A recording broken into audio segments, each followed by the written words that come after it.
Pongo todo el año, todos los textos y títulos que vamos a predicar, tanto los domingos como los viernes. Y leí este texto y le puse por título Los anticristos. Y yo pensé, a quien le toque esto, le va a tocar un temita muy curioso, muy interesante. Y al final, mira, me ha tocado a mí mismo. Básicamente, como resumen, anticristo en Primera de Juan aquí son falsos maestros que enseñaban falsa doctrina. Es lo que llamaríamos herejías, ¿verdad? ¿Hay algún hereje aquí?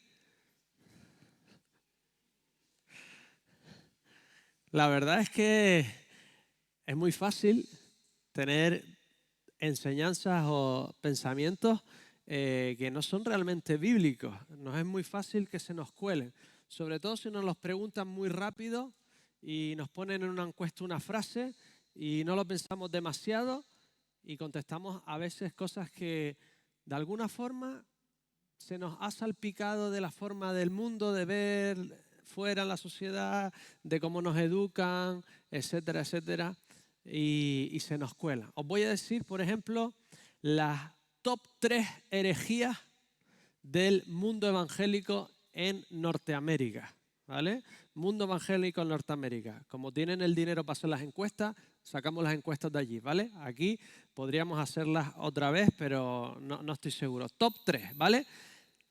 Top 3 herejías. 56% de los evangélicos en Norteamérica creen en esta herejía. Dios acepta cualquier fe fuera de la cristiandad, incluyendo judaísmo e islamismo. Si puedes creer lo que quieras. Me está mirando con alguno de cara de... Vale. Top 2. Herejía creída por evangélicos en Estados Unidos. 66% de evangélicos creen esto.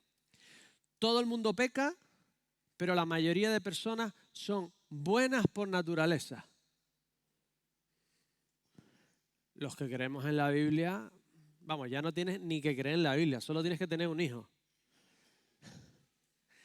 Son inocentes moralmente, pero son egoístas, ¿eh?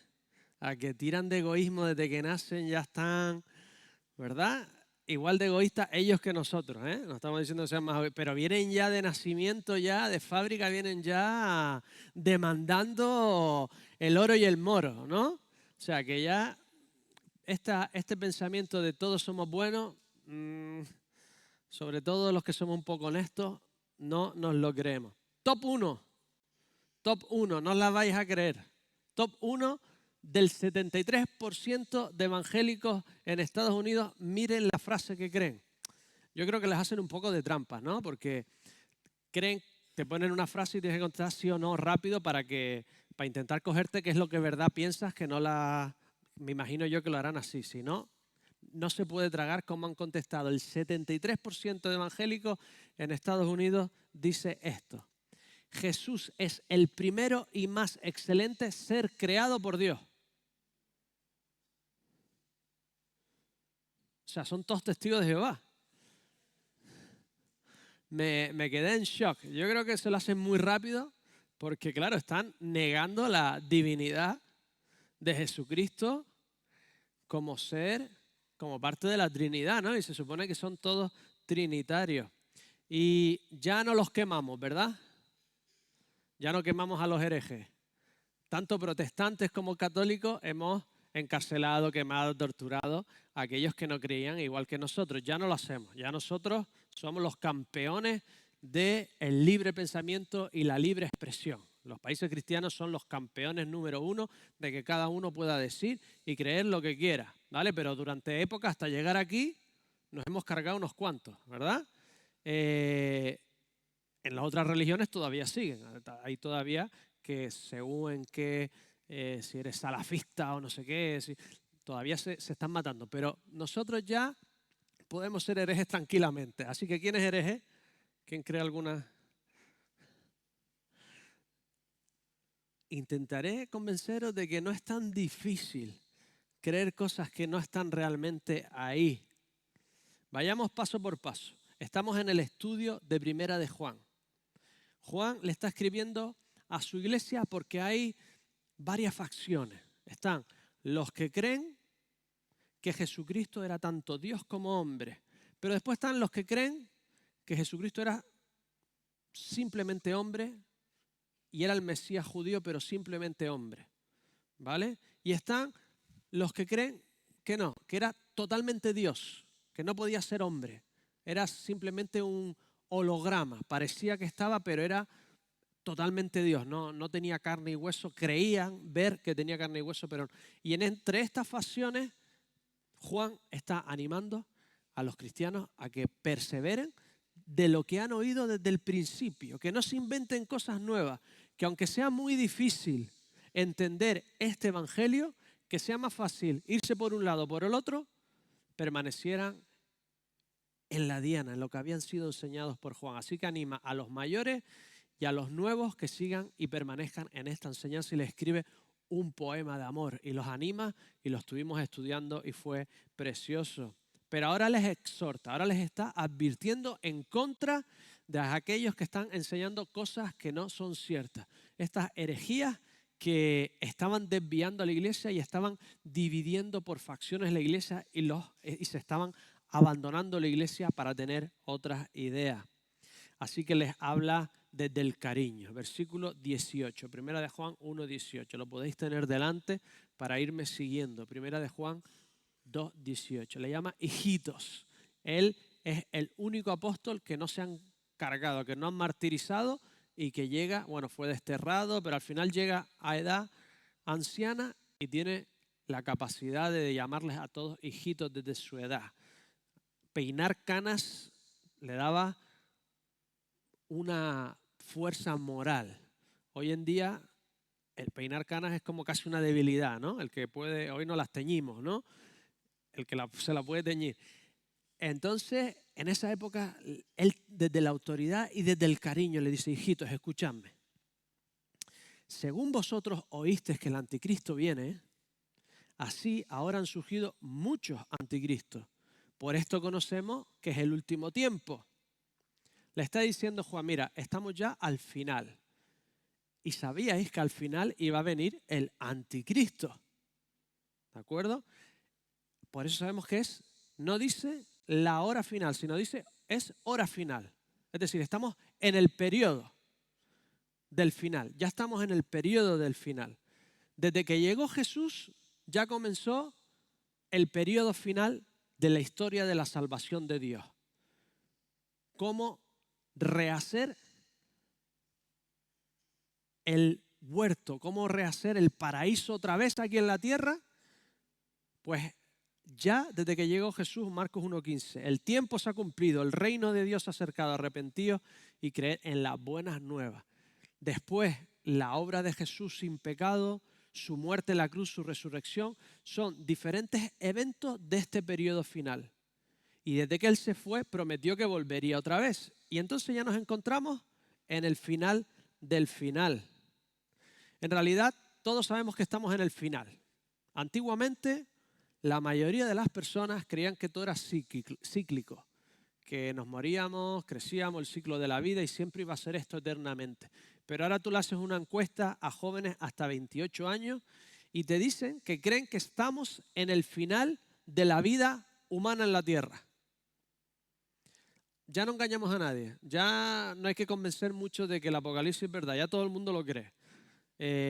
Si ves Netflix o lo que sea, hay 300 películas apocalípticas y los jóvenes creen que ya poquito queda, o por guerra nuclear, o por cambio climático, o por virus, o por todo junto. Tienen la sensación todo el mundo de que mucho más no va a quedar, de que estamos en el final.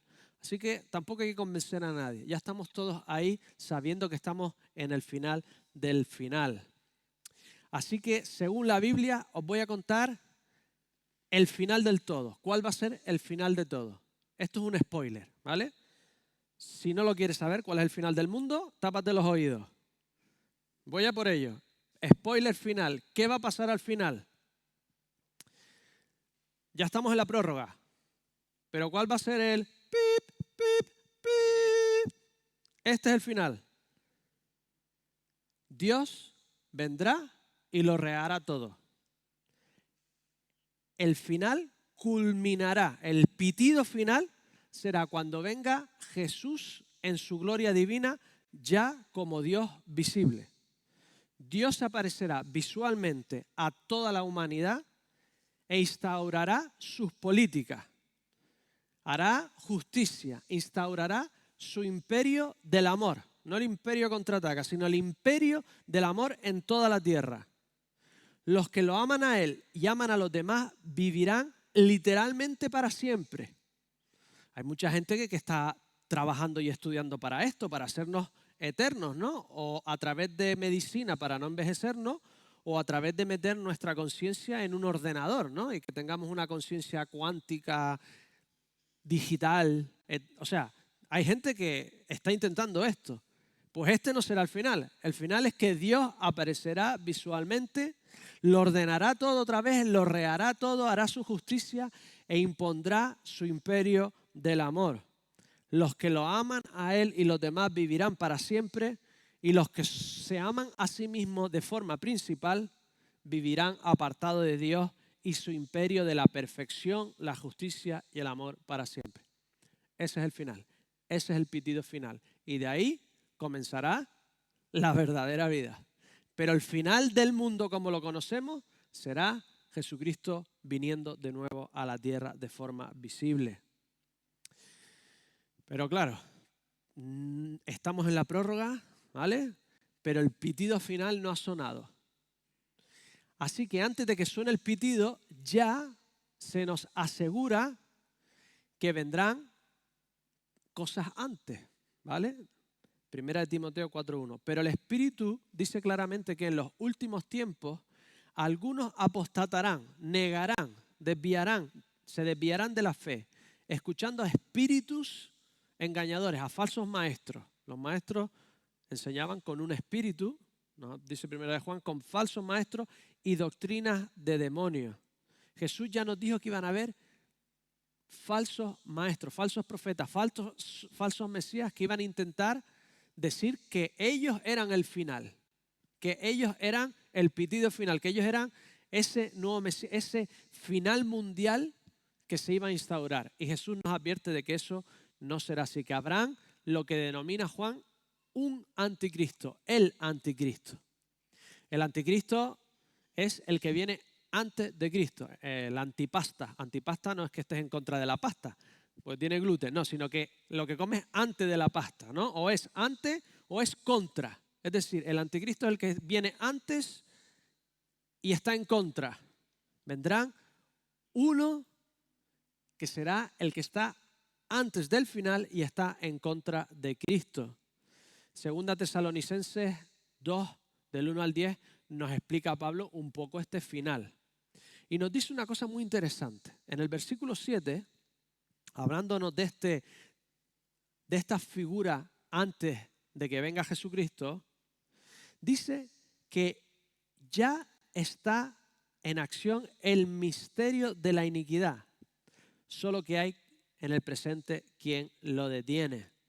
Es decir, habrá un anticristo final, alguien que se oponga a Jesucristo al final, pero su espíritu, ciertos maestros, ya están desde la época de Pablo.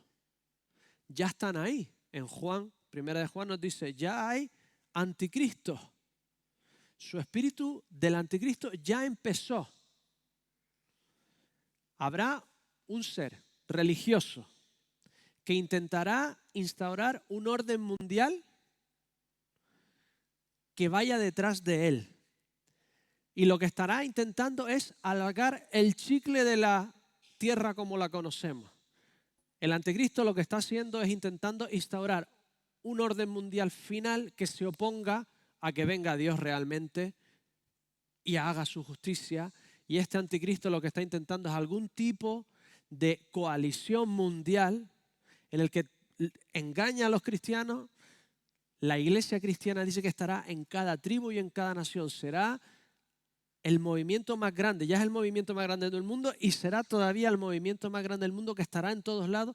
Intentará a través de ellos, engañándolos, instaurar una forma de gobierno, de forma de vida que alargue lo que pasa en esta tierra, que el dinero siga mandando, que el poder siga mandando, que los que tienen más poder sigan aprovechándose de los que tienen. Intentará alargar ese chicle de la tierra de la injusticia, instaurar un orden mundial para que no venga Dios, para que no imponga su justicia, para que no lo reordene todo, para que no juzgue. Intentará alargar ese chicle de esta tierra.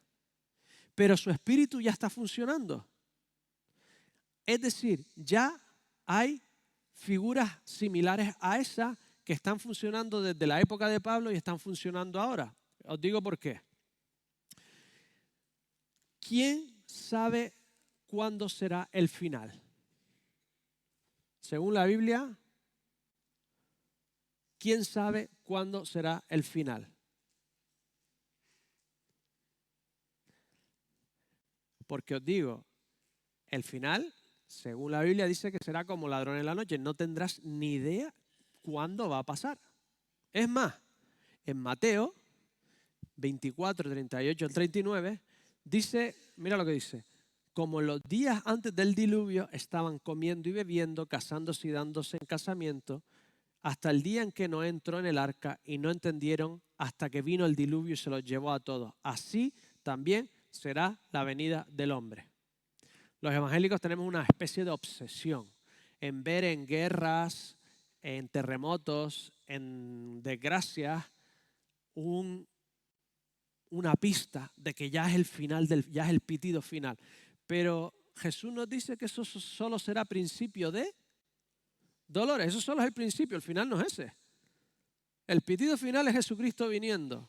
Además, si Él viniese en un momento donde está todo en guerra, donde hay desastres, huracanes, terremotos, cuando hay desastres, ¿verdad que empezamos a pensar en el final? Si todo va mal, das tus hijas en casamiento, te planeas para hacer boda, estás viviendo tu vida normal. No. Es decir, ni siquiera el enemigo sabrá cuándo es el final. Estaremos viviendo parte del mundo fatal, como siempre, y parte del mundo estará viviendo como si nada estuviese pasando. Entonces, para poder tener al último anticristo, si yo no sé el final, ¿cuántos anticristos necesito tener? Pues unos cuantos en cada época, uno siendo mayor, otro menor, otro más pequeñito. Es decir, siempre tiene que haber anticristos en la tierra para que uno sea el final. Siempre se estará intentando engañar a las personas que creen en Jesús y desviarlo y que crean otra cosa. Siempre habrá anticristos que estén trabajando en contra de Cristo, intentando sustituirlo, intentando engañarnos, intentando crear nuevas enseñanzas, nuevas religiones, intentando unar el mundo en contra de Dios mismo. Eso siempre tiene que ir pasando, porque ni siquiera el enemigo sabe el final. Así que en todo momento tiene que haber figuras que sean anticristo. ¿Es el presidente de no sé dónde? ¿O es el papa? ¿O es el...? Hombre, y yo qué sé. Porque a mí lo que me importa es fijarme en Cristo, no en el anticristo, ¿verdad? ¿Qué nos tenemos que enfocar? ¿En Cristo o en el anticristo? Nosotros en Cristo. Quien sea el anticristo o los anticristos, oye, ¿qué quieres que te diga? Yo me fijo en Cristo, porque sinceramente, o voy yo o viene Él. A todos nos queda poquito. A todos. A los más jóvenes que creáis que la vida es eterna, no lo es. Me acuerdo de mi padre en su cama muriendo, y me dice, ayer estaba jugando al fútbol en la calle. Ayer, cuando era un niño, ¿no? Como se me ha pasado la vida en... O sea, todo se nos está pasando ya. Es decir, tenemos que vivir ya como si fuera el final, porque es el final. O tu final o el final de todos, pero el final es. Tenemos que vivir sabiendo y viviendo como en los últimos tiempos, como en la segunda prórroga, ya en los últimos minutos. Vivir con esa forma de adorar a Dios, de servirlo a Él y servirlo a los demás, porque el final está aquí ya estamos en el final. Así que, ¿qué características tenía estos anticristos que nos dará una pista de cómo será el anticristo final o los últimos anticristos. Vamos a sacar de sus anticristos algunas características para nosotros tener una idea de cómo será este último anticristo o los anticristos que tenemos en nuestra época, ¿vale? 1. Salieron de nosotros, versículo 19, capítulo 2, versículo 19. Primera característica del anticristo o de los anticristos. Salieron de nosotros, pero no eran de nosotros. Es decir, esta figura no será ni siquiera atea o creemos, como vivimos en Europa, que el ateísmo abarcará todo el mundo, pero esto no va a pasar. Todo el mundo cree en algo y Europa llegará a un punto en que empezará a creer, seguramente en lo equivocado, pero volverán a creer. Es decir, esta figura que aunará a todo el mundo será probablemente de alguna denominación cristiana, será probablemente de algún trasfondo cristiano, de alguna división cristiana, de alguien que pueda aunar a la iglesia, que es el movimiento más grande que hay en el mundo. Que divida, que salga de la iglesia, se divida y cree esta mentira e intente engañar a todos los que creemos en Dios. Y claro, me vino a mí a la cabeza. Juan le está diciendo que estos han salido de ellos, se han dividido de la iglesia y son anticristos. Y claro, nosotros somos protestantes, nosotros salimos de la iglesia y claro, digo, ¿cuál es la iglesia? ¿La que tiene una línea apostólica o la que enseña la verdad de Dios y su Biblia? ¿Cuál es la verdadera iglesia? Obviamente estamos en una iglesia protestante. ¿Cuál vamos a decir? Creemos honestamente que la iglesia que no predica lo que Jesucristo predicó no es verdadera iglesia. Puede tener una sucesión apostólica, pero no es la verdadera iglesia porque no está enseñando lo que pone aquí. La verdadera iglesia es aquella que se pega a las verdades y a las enseñanzas de Jesucristo. Así que el anticristo seguramente vendrá de alguna escinsión o versión del cristianismo. 2, según el versículo 8 del capítulo 1 de Juan, decían que no tenían pecado. Eran más santos que nadie.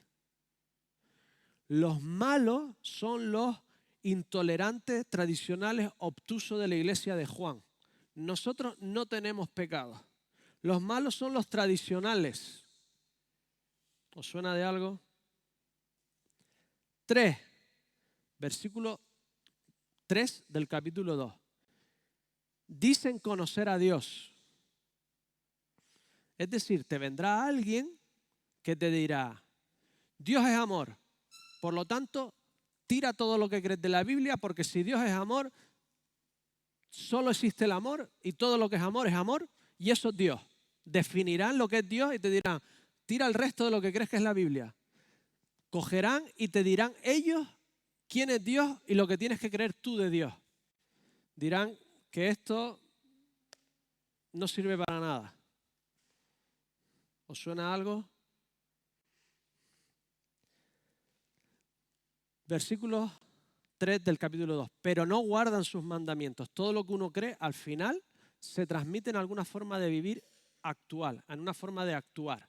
No puedes creer nada y dejarlo ahí simplemente como un pensamiento. Todo, de alguna forma, se transmite en tu forma de actuar. Entonces, estos decían conocer a Dios y querían decirle a la iglesia de Juan quién era Dios y cómo lo tenían que vivir, pero lo que hacían era vivir una vida de inmoralidad total. No se parecerán en práctica en nada a Jesucristo. Los cristianos, ¿qué intentamos? ¿Parecernos a quién? A Jesucristo, como vivía Jesucristo. ¿Lo conseguimos? Pobremente, pero es nuestra meta. Estos no se parecerán en nada. Te dirán, esto es lo que tienes que creer en Dios y vivirán como les da la gana. Dirán que ellos son los virtuosos y que los que creemos en lo que pone la Biblia somos los intolerantes, somos los obtusos, tenemos fobias, somos retrógradas. Y sin alguna, el versículo 9 del capítulo 2 estarán llenos de odio contra los cristianos que siguen la verdad. Si unimos todas estas cosas, el anticristo será algo así. Algún tipo de líder religioso que sale de la iglesia cristiana con una nueva enseñanza para atraer a la iglesia de Dios hacia algún tipo de enseñanza en el que odia a los intolerantes y pecadores de la iglesia tradicional porque no aceptan la nueva moralidad totalmente corrupta y la forma de vivir, comprar, hacer economía, hacer vida y forma de adorar. Algo así. Cuando lleguemos arriba o cuando llegue el anticristo diremos, Josué se equivocó mucho o no se equivocó nada. Pero tengo la sensación de que no me estoy equivocando demasiado. Así que, ¿cómo eran los anticristos de la época de Juan? Vamos a verlo. Lo tenemos en 1 de Juan 2:22 y en 1 de Juan 4:3. Vamos a ver estas dos versiones de estas dos escisiones, de estos dos grupos de herejes. 1. 1 de Juan 2:22. ¿Quién es el mentiroso sino el que niega que Jesús es el Cristo? Este es el anticristo, pues niega al Padre y al Hijo.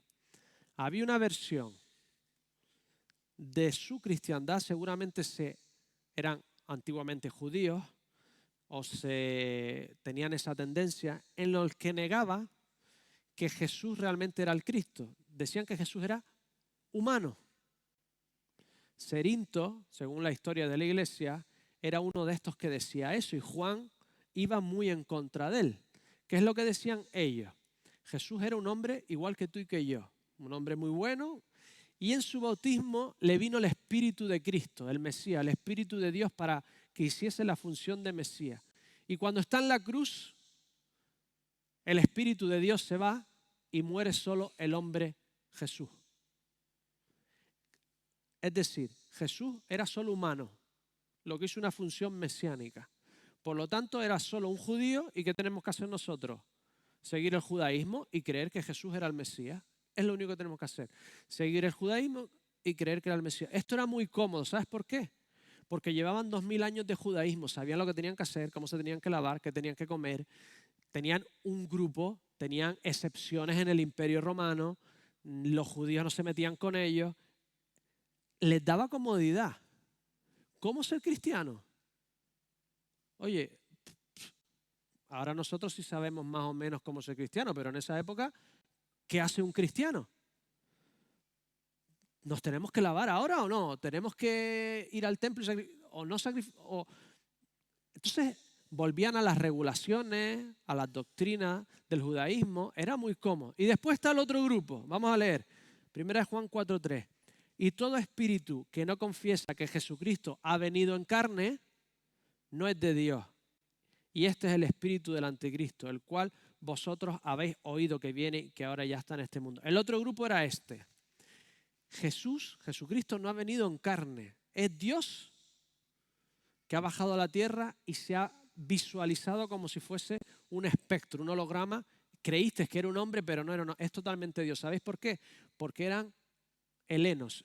Creían en la filosofía griega. Es decir, lo espiritual es bueno, es lo perfecto, las ideas platónicas, lo que está en la tierra es malo.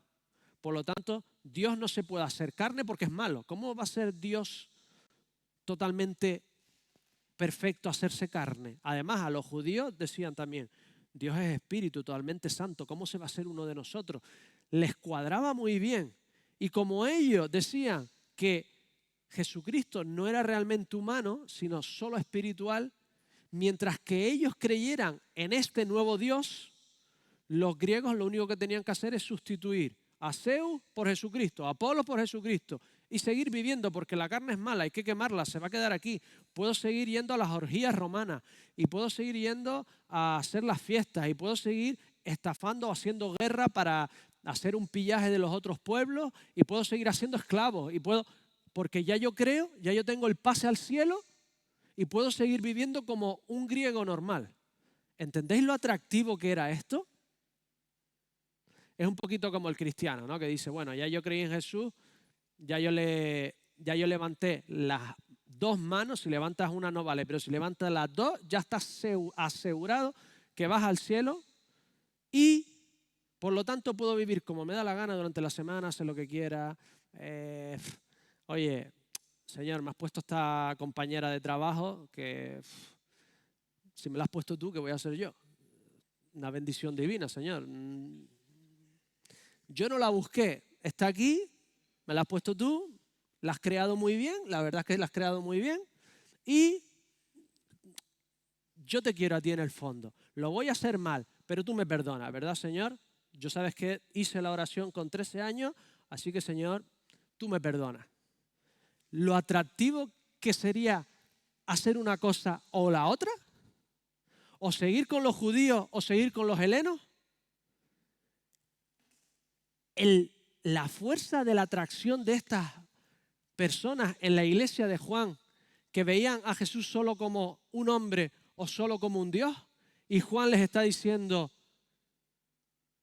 el evangelio de Juan es el mejor evangelio que mejor explica que Jesús es Dios y hombre, fue el que vivió más, por lo tanto tuvo tiempo para reflexionar mejor y expresar mejor la divinidad exacta de Jesús.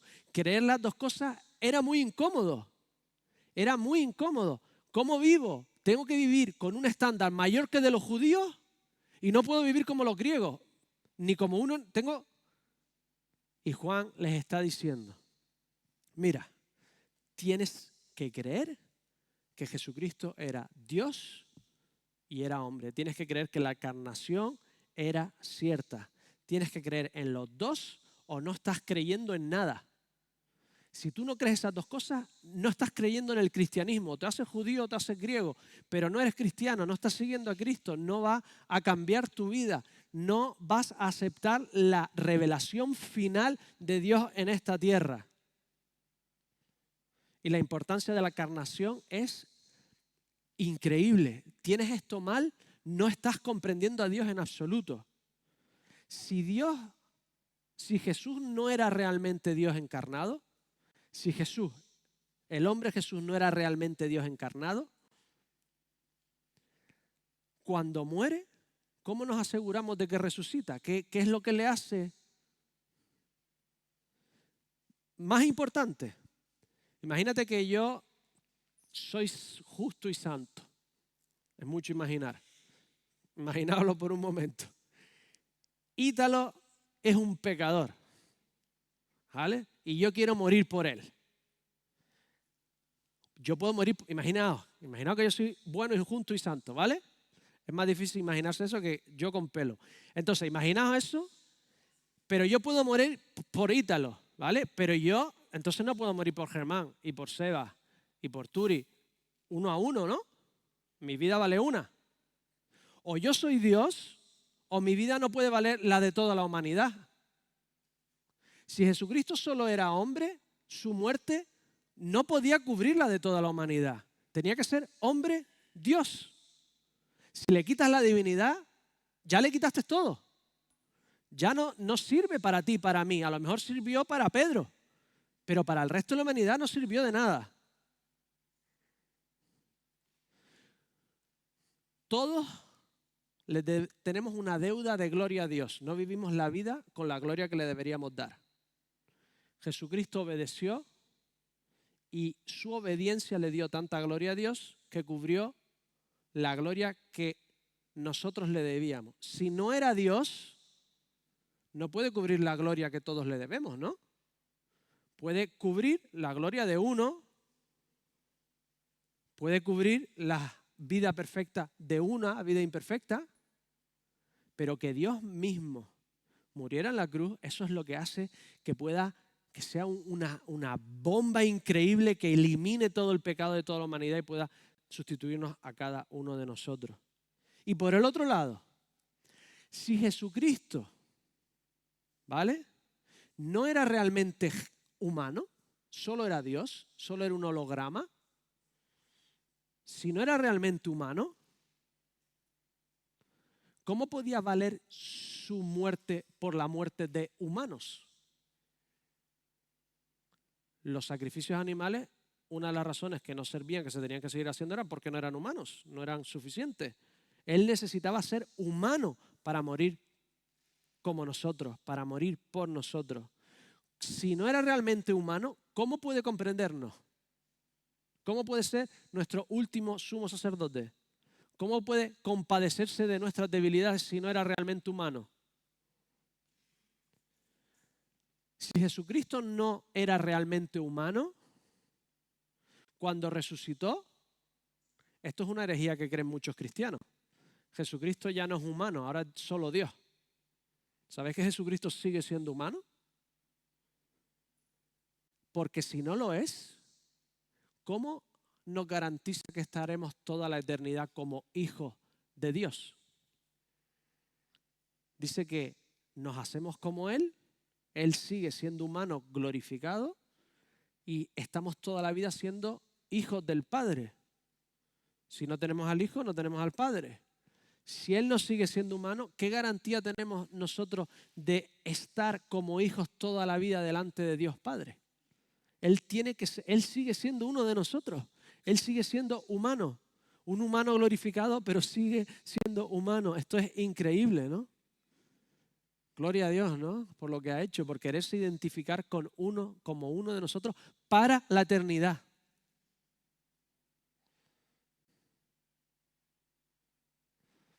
Así que llego a esta pregunta. Casi todos tenemos alguna cosita que no está correcta de acuerdo a la Biblia, ¿vale? Pero necesitamos tener lo primordial bien. Y mi pregunta es, oye, ¿de verdad que Dios, por tener una teología equivocada, te separa eternamente de Él por no creer lo correcto? ¿No podría tener simplemente misericordia por haberme equivocado? ¿Os lo habéis planteado alguna vez? ¿No podría tener Dios misericordia? Oye, yo me he equivocado, ¿vale? Pero me presento delante de Él y, hombre, te habías equivocado, Josué. El anticristo no era así, ¿vale? No pasa nada, entra, una equivocación. Pero claro, hay cosas fundamentales que si no crees, estás haciendo algo tremendo. Te lo explico. Primera de Juan 2:21. Lo podéis abrir. Primera de Juan 2:21. Os he escrito, no porque seráis ignorantes de la verdad, sino porque la conocéis y porque ninguna mentira procede de la verdad. Jesús dijo, Juan 14:9, el que me ha visto a mí, ha visto al Padre. Si tú no te crees eso, lo estás llamando mentiroso. Es imposible recibir el Espíritu de Dios y ser regenerado si crees que miente. Regenerado si crees que miente.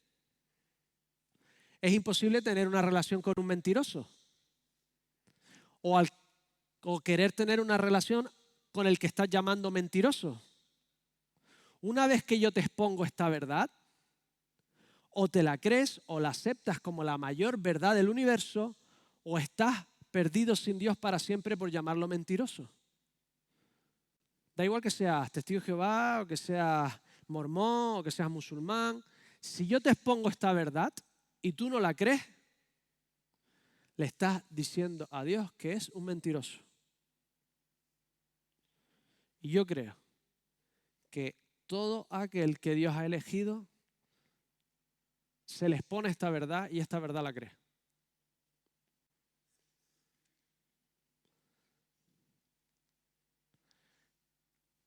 No hay forma de estar toda la eternidad con Dios si crees que miente. Hay cosas fundamentales de la verdad divina que definen tu relación con Dios por la eternidad. Y al final tu relación será de padre a hijo o de juez a enjuiciado. o de padre a hijo, o de juez a enjuiciado. Decir enjuiciado es más difícil que decir mutuero. Solo hay esa relación. Padre, hijo, juez, enjuiciado. Tú eliges.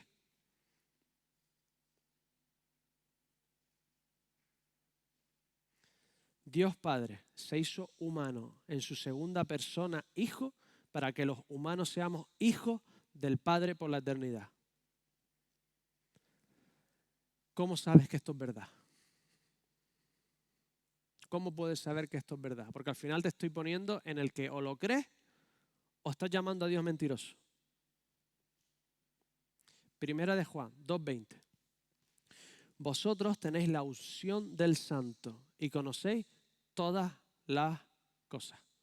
Lo conocéis todo referente a la salvación, ¿vale? No es que puedas ir a un examen y pedirle a Dios que te lo revele, ¿vale? Todo concerniente a la salvación. Aquí Juan está haciendo una jugada maestra con las palabras. ¿Sabes lo que significa Mesías? ¿Alguno? Mesías. Muy bien, todos habéis acertado. Ungido. Mesías significa ungido, es decir, le está diciendo, los antiungidos no pueden reconocer al ungido. Vosotros que estáis ungidos, podéis conocer quién es el ungido. Con la unción del Espíritu Santo, tú reconoces que realmente Jesús es el ungido Hijo de Dios. Cuando tú le pides a Dios que venga a tu vida, cuando tú te unes a Él, Él te abre los ojos y te hace ver la verdad del Evangelio. El ungido te unge con su Espíritu para que veas que el ungido realmente es el ungido de Dios. Y el que nos confirma, 2 Corintios 1, 21, 22, con vosotros en Cristo, y el que nos ungió es Dios, el cual también nos ha sellado y nos ha dado como garantía el Espíritu en nuestros corazones. Cuando tienes el Espíritu Santo, tienes la unción de Dios. No necesitas segundos bautismos del Espíritu Santo, unciones especiales. Cuando tú recibes a Jesucristo, estás recibiendo el Espíritu de Jesucristo, que es Dios mismo. Y Él te enseñará todas las cosas, Juan 14, 26, y os recordará todo lo que os he dicho. ¿Por qué? Por su Espíritu. Si quieres saber si esto es verdad o no, dile: Dios, quiero que me des tu Espíritu, quiero reconocerte, quiero que me despierte, quiero que me resucites, quiero ver la verdad divina de si de verdad eres tú, Dios hecho hombre, que viene a salvarme. ¿Por qué sabes que la vida tiene propósito?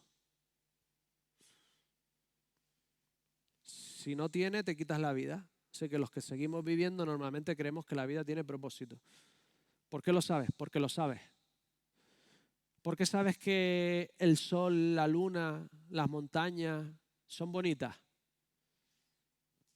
Porque lo sabes. Simplemente lo sabes. ¿Cómo sabes que alguien que quieres o que te quiere se va lejos y te sigue queriendo? Porque lo sabes. ¿Cómo sabes que tienes que seguir queriendo y cuidando a la madre que ya no se acuerda de ti ni se acuerda de ella misma y ya no es la madre, ya no es tu madre porque tu madre se le fue la cabeza? ¿Por qué sabes que tienes que seguirla cuidando y amando? Porque lo sabes. Hay cosas básicas que sabemos que son verdad. Y cuando tienes al Espíritu de Dios, simplemente lo sabes. Simplemente sabes que Jesucristo es Dios que vino a esta tierra a morir por ti y a salvarte por la eternidad. ¿Por qué? Porque lo sabes. No me lo expliques, no me lo elabores, no me hagas una redacción con el chat TPC de Google. Lo sabes simplemente porque lo sabes. Porque cuando Dios te toca, sabes perfectamente quién es Dios. ¿Quieres saberlo de verdad? Pídeselo a Dios. Es un milagro divino que te haga saber la verdad de la mayor verdad de este universo. Os cuento el final de la iglesia de Juan, o lo que creo que es el final. ¿Quién crees que ganó? ¿Los herejes o los ortodoxos? ¿Los que creían herejía y estaban dividiendo la iglesia o los que creían la verdad del Evangelio? A ver, aquí, ¿a quién le gusta un final feliz? Ganaron los herejes. Primera de Juan le escribe, oye, ten cuidado con los herejes. Segunda de Juan, mucho me regocijé porque he hallado a algunos de tus hijos andando la verdad. Otra carta. Tercera de Juan, yo os he escrito a la iglesia, pero Diófretes, el cual le gusta tener el primer lugar entre ellos, no nos recibe. No recibían ya ni a los que venían de parte del apóstol Juan. Los que se fueron empezaron a engañar a la iglesia y al final se quedaron con la iglesia. Y dice que ni siquiera los recibía y que los expulsaba. Dice, por esta causa si voy, recordaré las obras que hace, prefiriendo palabras malignas contra vosotros y no contento con estas cosas. No recibe a los hermanos y a los que quiere recibirlos se lo prohíbe y los expulsa de la iglesia. Mira el final de la iglesia de Juan. Históricamente hablando, Gary M. Birch concluye. Las congregaciones de Pablo avanzaron, crecieron y prosperaron. La iglesia de Pablo y Bernabé en Antioquía se convirtió en una mega iglesia. Era grande, rica e influyente. Y enviaba misioneros por todo el Mediterráneo, incluso eruditos bíblicos famosos en los siglos posteriores hasta la conquista musulmana. Antioquía lideró teológica y pastoralmente el mundo cristiano. Pero no se puede decir lo mismo de las iglesias de Juan. La comunidad juanina desaparece de la historia sin herencia, sin registro, sin fama, sin candeleros ni ángeles de la iglesia. Porque creer mentiras es más fácil que creer la verdad. Y creer mentiras destruye personas y destruye la iglesia de Cristo. No creas más mentiras. Créete a Dios mientras pueda ser encontrado y mientras pueda convencerte. Seamos una comunidad pegada a su palabra, a su doctrina y a amar a los demás como Él amaba, porque si no, será nuestro final. Concluyo. Juan, se inventó la palabra anticristo. Yo me voy a inventar en la palabra anticrístico. Una iglesia anticrística es podría ser aquella que su mayor devoción, el de sus miembros, es irse de vacaciones, gastarse la mayoría del dinero ahí y vivir y tener lo mismo que los demás. ¿Podría ser una iglesia anticrística?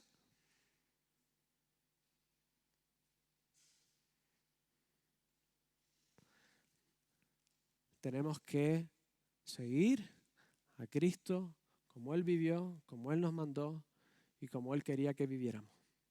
Oremos. Dios de los cielos, queremos ser una iglesia centrada en ti, Señor.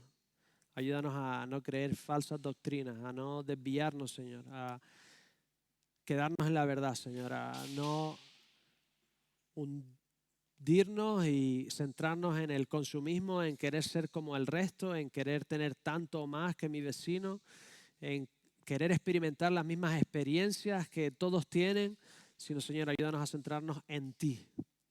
Ayúdanos a centrarnos en lo que tú querías que nos centráramos. Ayúdanos a amar a nuestros hermanos, a amar a este mundo, a vivir de una forma que sea digna de tu llamamiento, Señor, para poder ser luz y sal en este mundo, Señor. Si alguno no te conoce, si alguno quiere saber si esto es verdad, Señor, toca su espíritu, Señor. Convéncelo de pecado, de justicia y de juicio. Señor, toca corazones en esta mañana. Transfórmanos, Señor. Haznos más como tú. Haznos más como Cristo, Señor. Te lo pido todo. En el nombre del Señor Jesús. Amén.